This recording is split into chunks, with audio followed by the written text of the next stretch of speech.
Hello, everyone. Thanks so much for joining me here today as we get to talk about one of my favorite subjects, comic books. My name is Jose. I love comic books. I love talking about them. I love sharing them with you. Feel free to follow me on social media if you would like. Links are in the description below.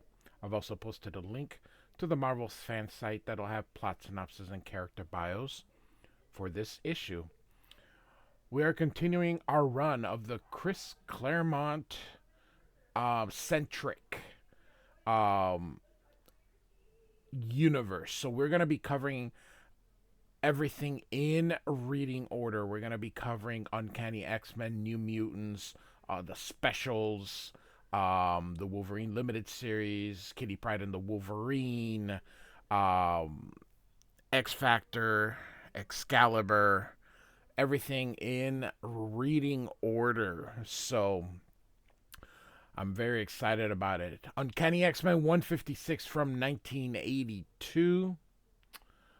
This is one of the few issues I do not have in its original form. I do have the classic X-Men version of this, and I do also have a trade paperback that includes it here, covered by Dave Cockrum. Now, this is the version that I actually do have. Love this cover. P. Craig Russell and Mike Mignola with the cover. So, if you notice the lettering, it is not Tom Orzechowski. Tom Orzechowski did most of the run um, after John Byrne had gotten in. So, but he probably took about 15 issues total during the 16 years that he did not do. Tom Orzechowski is a absolute legend. He still letters Spawn, but he letters it digital, so it's based on his own uh, lettering. But so we are picking up right where we left off here, and Wolverine says, "Deathbird did this, and by all that I hold holy, she's going to pay." And of course, here we have Colossus. So it picks up a little bit before the end of our issue. And of course, we got Chris Claremont, Dave Cockrum, and Bob Wyachek. And then Cliff Chiang is the letterer. And also, Glynis Wein is not doing the coloring either. So, all right. Of course, we continue here. Now we know the police are going to show up because that's how the issue ended. So, Cyclops says, "I can feel a pulse. He's still alive. Isn't there anything we can do?" Asks Cyclops. And Wolverine says, "Believe me, Psych, if there was, if it'd do any good, I'd be doing it." And so here comes the police, and no false move, ladies and gents, you're under arrest.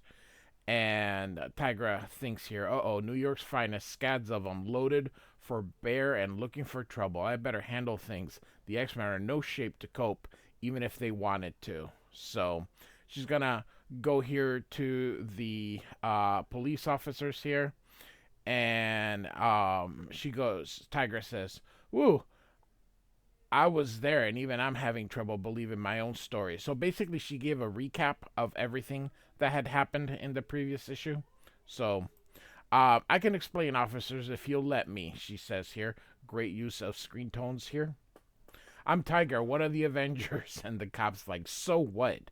You can't arrest us. My associates and I were doing our job, battling a notorious super villain."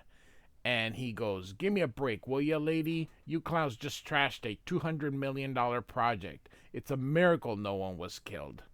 And Tigra says, "Look again, fella, someone was." And the cop's like, "Oh, I'm sorry, truly, but someone has to be held accountable for this mess, and you people are it," he says. And so here we're going to go back to the air traffic control as the other one. And I'm not going to read all this, but basically, they're saying, "Oh no, here it is again." And what we're going to see another ship coming through. And so I like this used to break this up into three panels, even though it's really one big image. And then here, as all the people look up here, and here comes the Starjammer.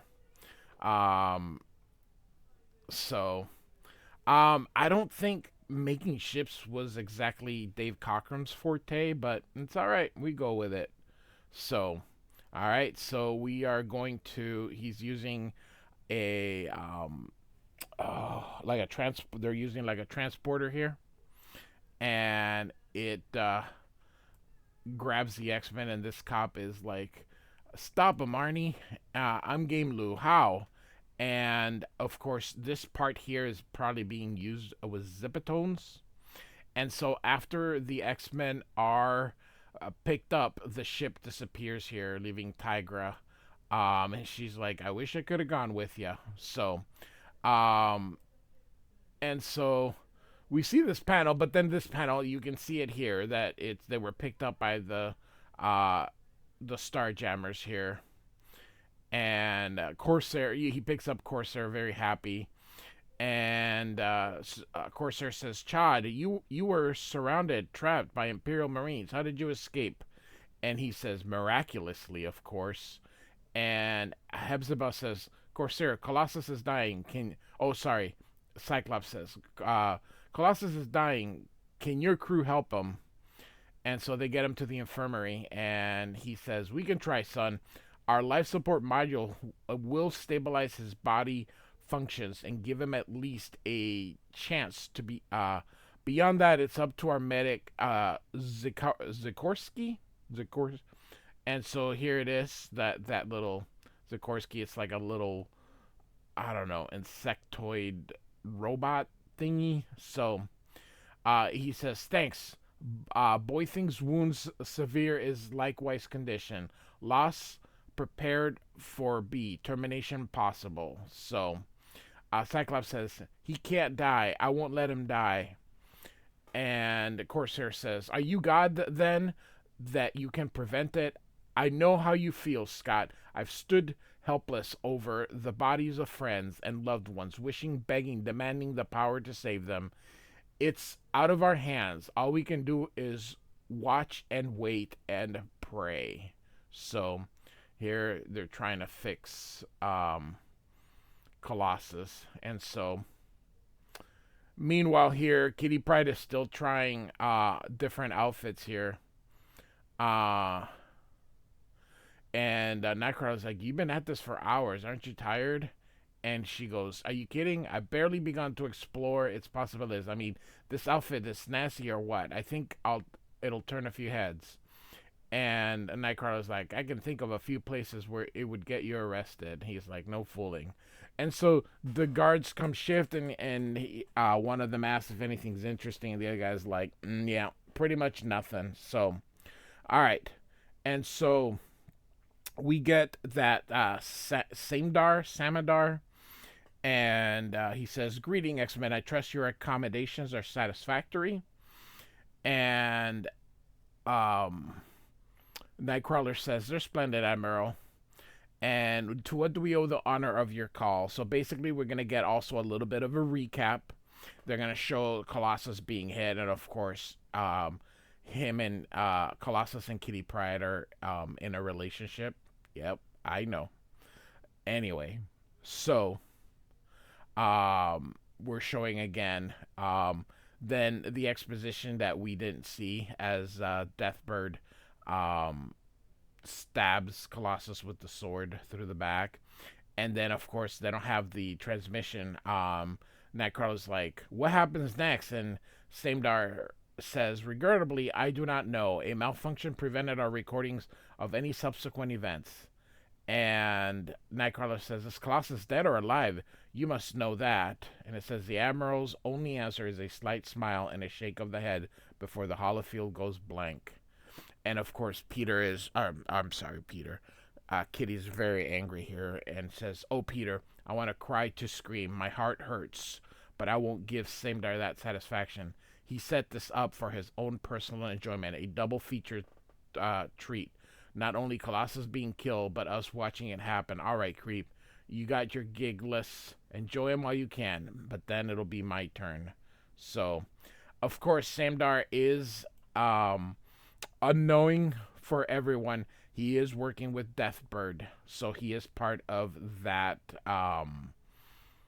what would you say, the people that are trying to overthrow. So he's part of that rebellion, insurrection. I don't know what you'd call it, but so Deathbird says, "Report your status, Lord Samdar." And he says, "Everything's in readiness, milady. The Earth will be destroyed as scheduled. Should Chancellor Araki or any of the Imperial Guard who accompany him object, they will be dealt with." So, yep, we're about to lose the Earth here. It looks like the poor planet's always in trouble here. Thank goodness that it has a crap load of superheroes in there. All right, we continue. "I congratulate you on your partial triumph over the X-Men, but I fear you are not yet finished with their interference. They have joined forces with the Starjammers, and even now pursue your vessel. I was unable to stop them." And Deathbird says, "Did you even try, Samdar? No matter. Leave the Starjammers and their fate to me. The Earth is your responsibility. You have been well paid, Admiral. I expect value for my money, and one way or another, I shall have it," she says. So, all right. So here comes Deathbird's ship here, and of course now she hold on one quick second here. Sorry about this. I forgot that she had taken Xavier at the last issue. I for some reason thought he was with the XMen when they were taken by the Starjammers, and I was like, how the hell is Xavier here? So, but he's of course now with Lilandra because he is in the ship, and so he says, "Lilandra, is that you? In my mind, I saw horrible aliens, so evil. I sensed such hatred, such insatiable anger, or sorry, hunger." And Lilandra says, "It was a dream, beloved, a side effect of the drugs you were given. I am here. I am real." And so the two embrace here. "For me, Charles, you have nothing to fear," she says. And so the professor says, or thinks here, "I've scanned Lilandra completely and found no psychic anomalies. It is her. The mental images I saw must have been hallucinations. Yet I am still uneasy. Why?" And so out loud he says, "I was afraid you had been tortured or worse." And Lilandra says, "That may yet happen. Deathbird is not fond of me, and her cruelty knows no bounds," she says. "She boasted of slaying Colossus. I would give anything to change that. Ah, Charles, I have brought nothing but misery. Because of me, Jean Grey and now Colossus have perished, and I fear more of your students may join them before this fight is done. There are times I wish we had never met, never loved," she says.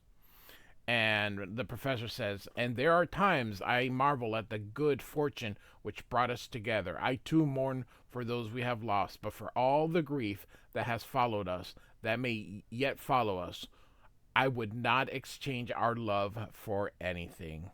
"Nor would I," she says. Oh, Chris Claremont, you sure love your soap operas.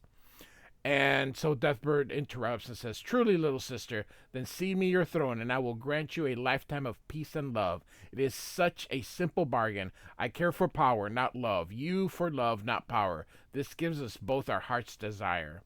And she says, "Matricide, the only thing I'll give you is a speedy journey through the gates of death." And Xavier says, "Lilandra, don't." And Deathbird, "Heed your crippled paramour, hatchling.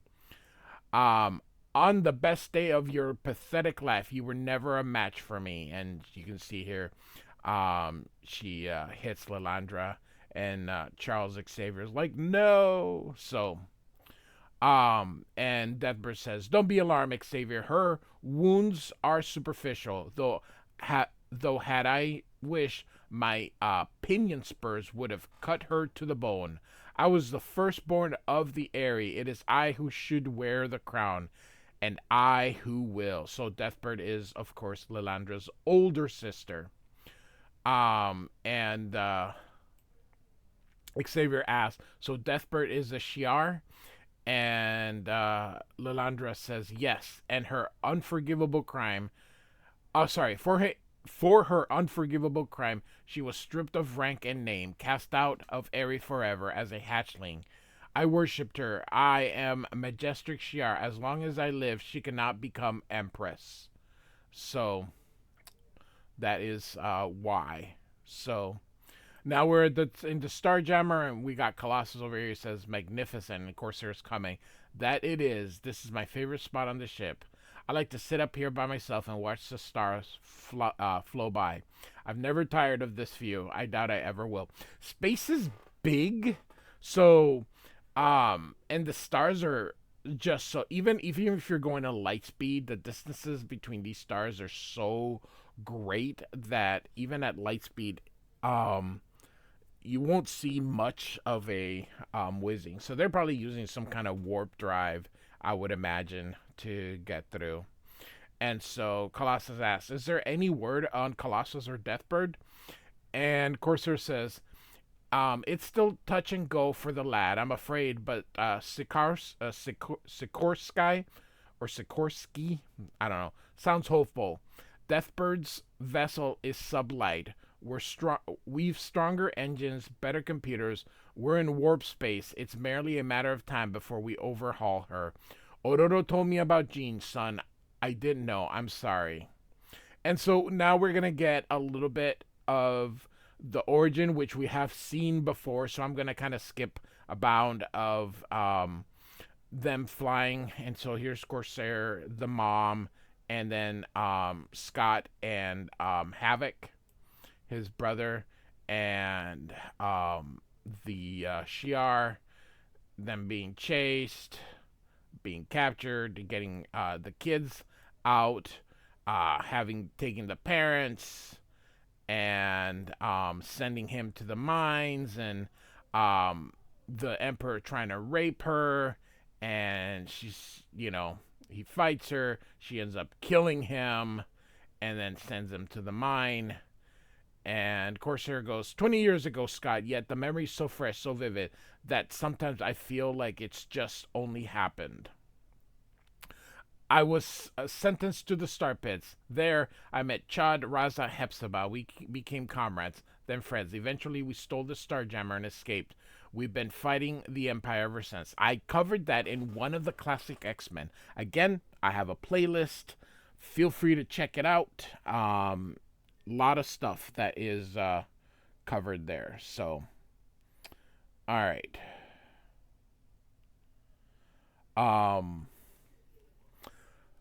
Fighting, I used to hate it, but that's why I became a test pilot. When I joined NASA, I loved flying, learning, not killing. I yearned to be a scientist, not a warrior. Now look at me now, he says. You were right, Scott. I'm not the same man I was. Perhaps I'm not very admirable either, but I'm not ashamed of what I am or what I have done. And Cyclops says, I understand, Dad. At least I'm beginning to. Thanks for telling me. And you can see the two embrace. And so here comes Hepzibah, and she says, tender scene, pity to break it up. Duty calls. Deathbird's ship on short-range scanners. Intercept imminent. Interested? And Corsair says, very. So, all right, so here's the Starjammer's big ship, and here's Deathbird's little ship. So, all right. And, of course, they have reached to where they go. Now, longtime readers of the X-Men, meaning, that know the history of the X-Men, know that this is the living creature kind of here that the Brood live on. So here's a double page spread here. Actually, it's pretty cool. So there's like a living, I don't know, like cities built on it. So it's like a fish, like a space ship. Oh, sorry, space fish of some kind. Anyway. And Wolverine says, I don't like it. I don't like it, psych. This caper's going down way too easy. And then he's like, that alarm. And of course, there's like, not Corsair, Hepzibah. Look, you Chris, the scanners. How could we have missed such a thing? And Corsair says, a cloaking device probably. By the stars, I've heard of the legends of such a craft, but I never believed. And um, so it goes inside the mouth here and lands. I don't know how this works, but hey, it is comic books. Let's not overthink that this is possible or impossible. So of course here come the broods, but they open the hatch, hitting the broods, and here comes Colossus, who is okay, and he goes, Deathbird! You thought me slain, but Colossus does not die easily. Face me, murderess, if you dare. And then here come the rest of the X-Men here. And then one Starjammer here. So Wolverine and Colossus are taking care of some of the brood. Of course, there are hundreds and hundreds of them. I don't know how many there are in total in that ship. It was a big ship. You can say thousands and thousands. So this thing speaks in its own language. And anyway, Chudis says here, cheer up, my friends. The odds are only 1,000,000 to 1 against us. That makes it a fair fight. So, Storm here says, these creatures, their vessel reeks of evil. I've never felt such instinctive, natural, all-encompassing repulsion. Every fiber of my being cries out for me to destroy them utterly. But I shall not. They are living sentient beings, no matter how repulsive, and I am pledged never to take a life.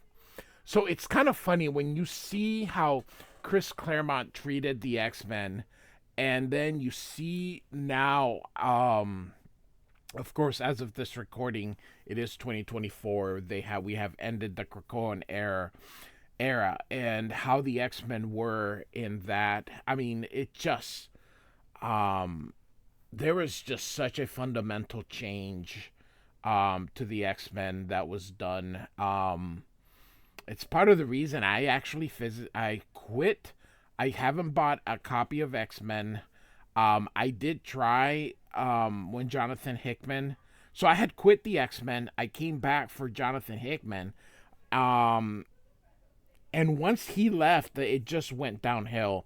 And so I quit. I quit buying it. So I haven't bought X-Men in about 2 years or so, because he left. Once he left, I was done. And even then, I wasn't really liking the changes he had made.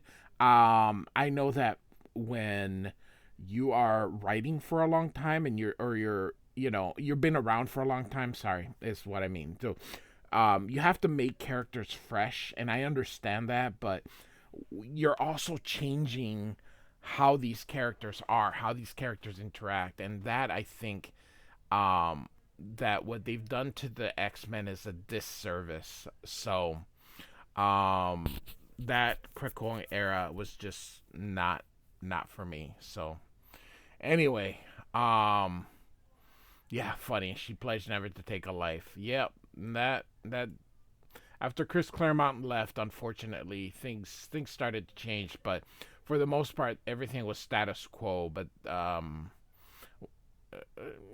it just kind of, I don't know. You guys tell me. I followed X-Men through Ed Brubaker. I am a huge Ed Brubaker fan. Through Matt Fraction. I also like Matt Fraction. I kind of after Bendis, it was fine. Bendis's run was actually pretty cool. It was pretty creative. But then after Bendis left, I just kind of bowed out and then went back once Jonathan Hickman came, but then immediately I just didn't really care for the Krakoan era, but I gave it a shot, and Jonathan Hickman normally he gets the benefit of the doubt just based on some of the really good stuff that he's done. But yeah, so not a fan of the current state of the X-Men. I had also when Grant Morrison was writing, I continued it, but only New X-Men was I reading. I wasn't reading Uncanny X-Men that what's his face? Chuck Austin was writing. The 90s was a terrible era for the X-Men, but the art normally kept me interested with Joe Mad and stuff like that. So a lot of times where I've picked up X-Men, dropped it, picked it up back up. So I'm not loyal to the brand of X-Men. I'm loyal to the creative team. So a good creative team will get me, and to stay a bad creative team makes me abandon. So I'm a fan of runs. So, all right, we'll continue here. So Chad says, "You hold back, Wind Rider. A noble gesture, also a mistake. Show the brood the same mercy they would accord you." So, um, and Storm says, "There's a gentler way, Chad." And it's just funny. Gentler way, again, with what's happened. But, anyway, against such of these, why bother? And Raza says, "We are warriors, Skychild. Our duty is to slay our enemies. If thou canst not abide that, stand aside." So they kind of begin fighting here. This creature here looks different than the other one. It's the same one. Maybe it's because of the way he opens the mouth or not. But anyway, we get a little bit of exposition here, but it'll kind of be explained here. So here are the brood here, and this one here says, "Clanmaster ship system control elements approach critical levels. It cannot withstand such punishment." And the other one says, "What manner of beings do we face, Hagril, who are able to cause such damage? I want them taken alive. Such formidable adversaries may prove to be splendid hosts for the Queen Mother. Establish a zero-gravity environment in the combat zone that should hamper these mammals' effectiveness." So, real quick on the brood. I hate them. They are the worst. I think that I know that they were trying to maybe copy aliens, and that's perhaps what the brood were. I think the broods would have worked with a more humanoid, or at least, it's like a human insect type hybrid or something. These creatures just look dumb. I never liked them. I just always, even now, they were actually respectable. If you guys remember, around X-Men 230 something, 234, there was actually a pretty cool story again with the X-Men and the Brood, but for the most part, not a Brood fan. So I just look at this and I just go, ugh. So I think of all the things Marvel does, how about a redesigning of the Brood? That would be kind of cool. Maybe they haven't. I just have missed it because I'm not reading it. So anyway, Storm says, "Everyone's floating. What's happening?" And Chad says, "A null grav effect, Wind Rider, hanging in midair like this. We're easy targets," he says. And Storm says, "The lack of gravity does not affect me, Chad. I'll use my winds to move you out of harm's way." And so you see Storm. And Raza says, "Shunt, Colossus. To me, Storm." And Colossus asks Raza what he's doing. And Raza says, "These be grip souls, lad. They will adhere thee to any surface, enable thee to fight more effectively."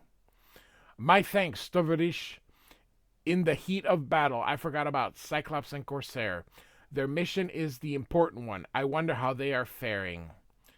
And Raza says, "Like us, lad, they live or die." So Raza's kind of like straight to the point here. So here are the Brood here with Professor X and Lilandra. And this Brood here says, "Your fellow beings are fighting fiercely to liberate you, Majestrix. It is a shame that magnificent effort will be in vain. When they reach this compartment, if they reach, they will find naught but cindered corpses." And Xavier thinks here, "An inhibitor field within this cell neutralizes my mental powers. We are helpless." And Lilandra's like, "Charles, I love you." and then suddenly, you see the Brood here, being taken out, and here's Cyclops and Corsair. And so the professor's like, "Thank heaven! I'm glad to see you, lad, though I suspect your timing could have been a bit improved." And of course, Lilander's happy to see Corsair. "At your service, Majestrix, for the present." And he goes, "Hey." And the professor says, "Get down, all of you.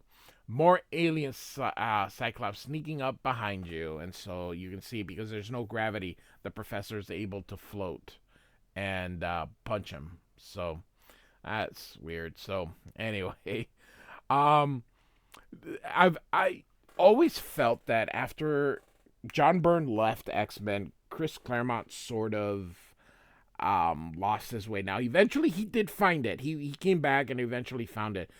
But this and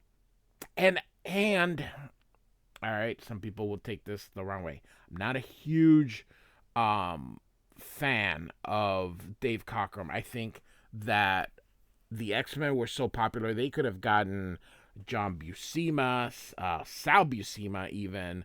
They could have gotten a lot of different artists. Barry Windsor Smith. I know he did a couple episodes, but for the most part, he didn't do a heck of a lot during this era.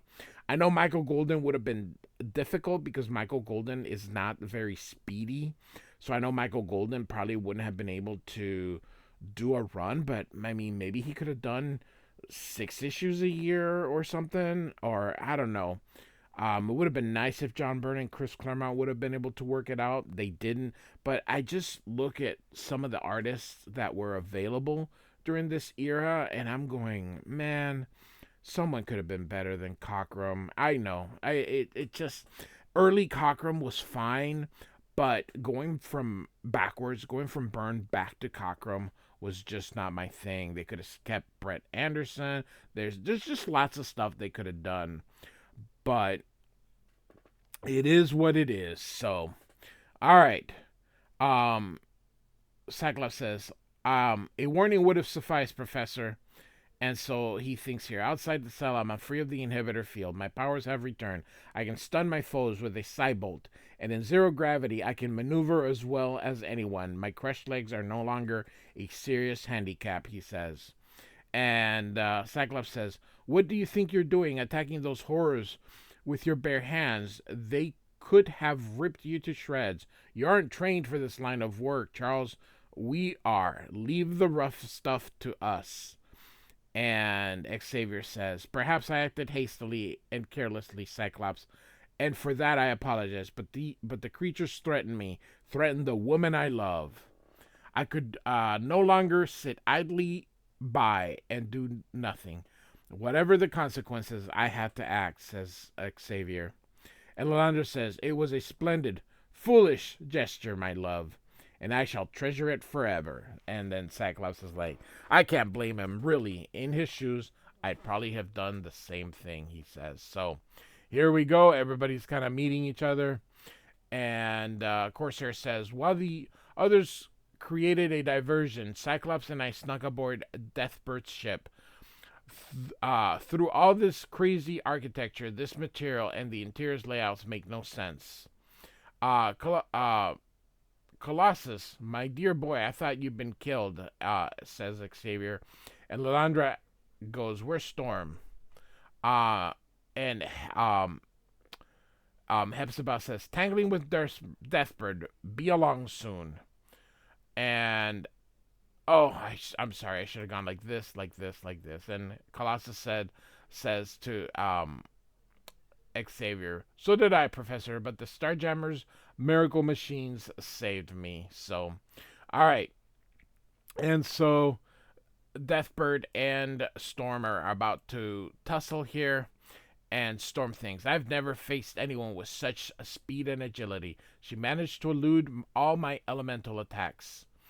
And out loud, Deathbird says, why do you defend Lilandra? Was she not responsible for the execution of your friend and comrade, Jean Grey? By rights, we should be allies against the Empire. We are kindred souls, Windrider. Join me, she says. or die. I love that choice. Join me or die. And you can see she throws the spear here. And Storm says, in no way are we alike, Deathbird. And whatever Lilandra is, good or bad, you are definitely worse. And she goes, what is this liquid oozing from the walls? Blood. This ship is no construct. Uh, no monstrous alien mechanism. Goddess, be merciful. This vessel is a living being. Well, didn't you guys notice when you went into the big fish-looking creature? And so, here Deathbird hits Storm here. You are too easily distracted, Terran. This mistake will be your last. Hey girl, open the portal. And so out goes a Storm here. You can see here she's going out into the things. And so she basically has 30 seconds. So the Starjammers need to go help her. And so here you can see the countdown. And they're heading toward her. And 3, 2, and of course they finally get her with 2 seconds because, hey, that's what we do here. And they teleport her. Got her, but where are we in time? Is she alive? So, and of course she is. How do you feel, Ododo? You had us pretty worried for a while. And she says, frozen, but grateful to be feeling anything at all, Professor. Then Scott's plan worked. And Xavier says, to perfection, Deathbird's ship, the big one, was crippled in the bargain. It's not a spacecraft, Professor, but a living creature. In saving you and Lilandra, we have done it mortal harm. Alive, but how can such a brute control such an entity? Is it sentient? If so, is it their willing partner or their slave? And so here, this robot creature, which looks like the robot from Lost in Space here. The latter, I think, Professor. I ran a sensor scan while we were inside. The entity indications are that it was intelligent, but that most of its higher order brain functions, its consciousness, self-awareness, have been deliberately destroyed. What about our condition, Waldo? It could be worse. We suffered some damage. I estimate it'll take 24 hours to effect repairs and return to Earth. And Lilandra says, no, in less than 6 hours, Chancellor Araki's deadline will expire. If we cannot contact him and assure him that I am safe, he will destroy the Earth. And Waldo says, I'm sorry, Majestic, but there is no way the Starjammers can reach there in time. If we are Terra's only hope, then I'm afraid that planet may well be doomed. And so we end the issue, and it says here, next, hide and seek, a matter of life and death. So, Uncanny X-Men number 156 from 1982 by Chris Claremont, Dave Cockrum with Bob Wyacek. Like and subscribe. I do thank you for listening. Goodbye.